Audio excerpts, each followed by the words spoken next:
So, let me ask, have you been wondering if the government might step in again with some kind of relief? Because with job growth slowing down and prices still feeling high, the word stimulus is starting to come back into the conversation.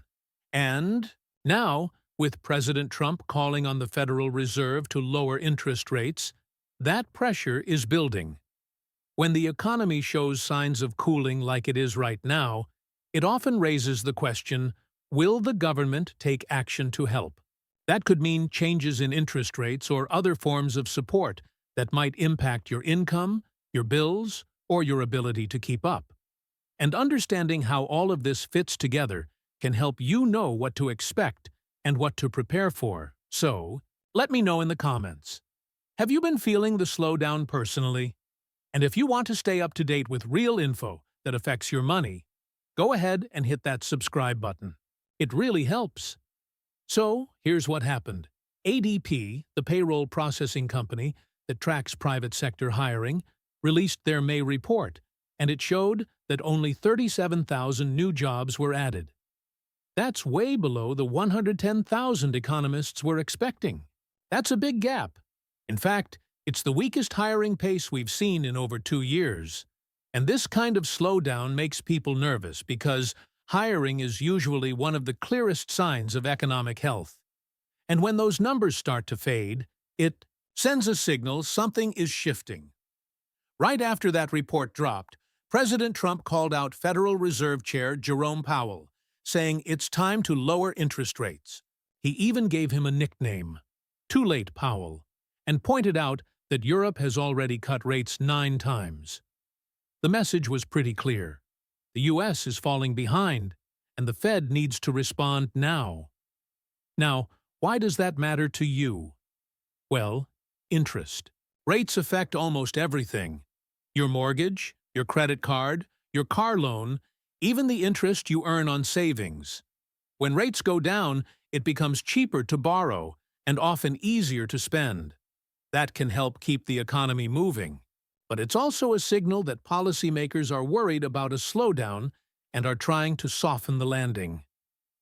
Now, the ADP report didn't just show fewer jobs, it also showed which parts of the economy are feeling the strain. Goods-producing sectors, like mining and manufacturing, actually lost jobs. Construction added a few, but not enough to offset the losses. And service sectors like education, business services, and trade took hits too. The only big bright spot, leisure and hospitality, added 38,000 jobs, and financial activities added 20,000. But overall, the pace is slowing.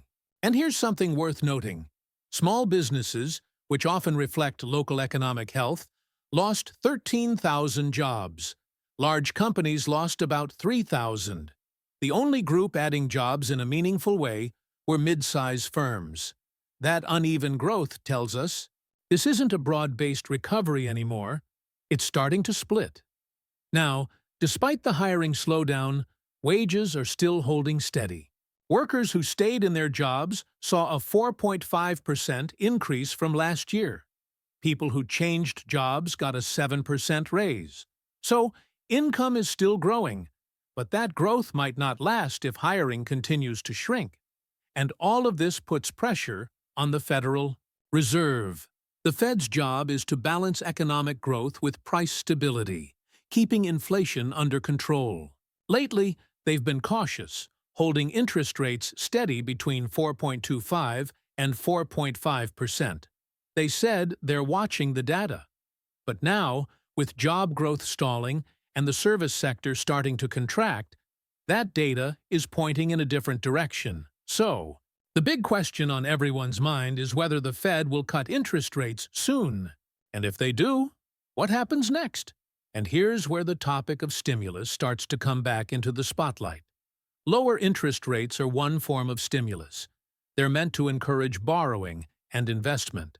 But when that's not enough, governments sometimes look at other tools, especially if consumer confidence drops or if political pressure grows louder.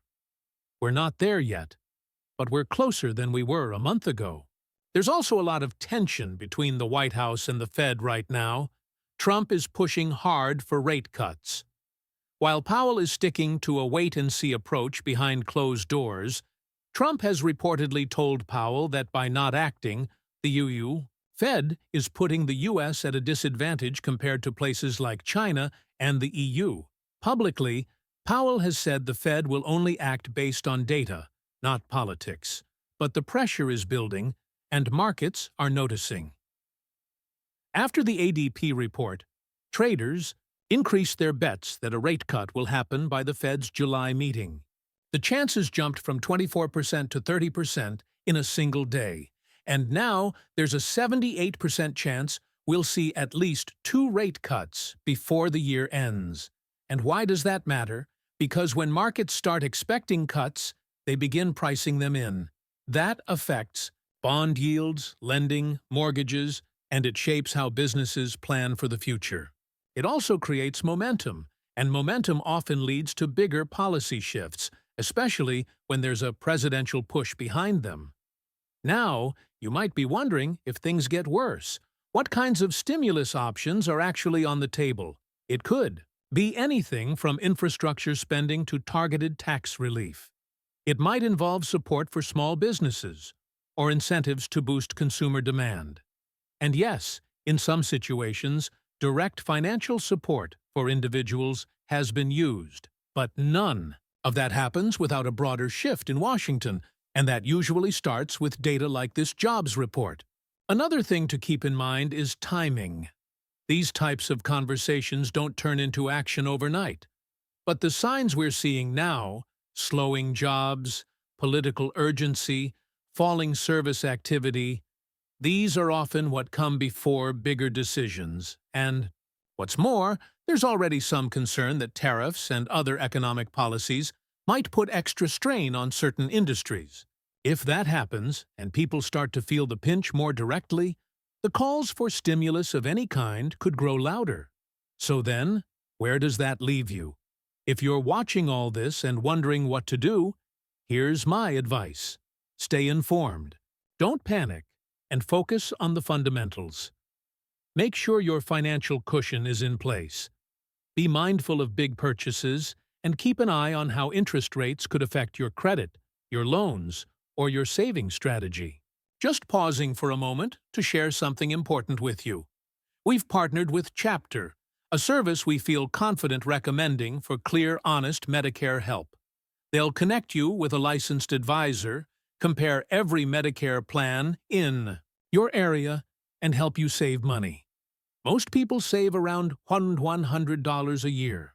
It's free, and their Care Advocate team is there to support you even after you're signed up. Call 615-639-1937 or visit askchapter.org. You try to money using the link in the comments below. Let's keep going. Also remember that relief doesn't always come in dramatic headlines. Sometimes it shows up as lower rates, expanded credits, or slower inflation. That's why it's important to understand how these pieces fit together. So, let me ask you, do you think the Fed should cut rates now? Do we need stimulus, or wait and see what the next job report says? Leave a comment, and let's talk about it. I always enjoy hearing your perspective. And if you found this helpful or want to stay up to date on what actually affect your finances, not just the headlines, go ahead and hit that subscribe button. We'll keep tracking this together. Take care of yourself, stay steady, and I'll see you next time.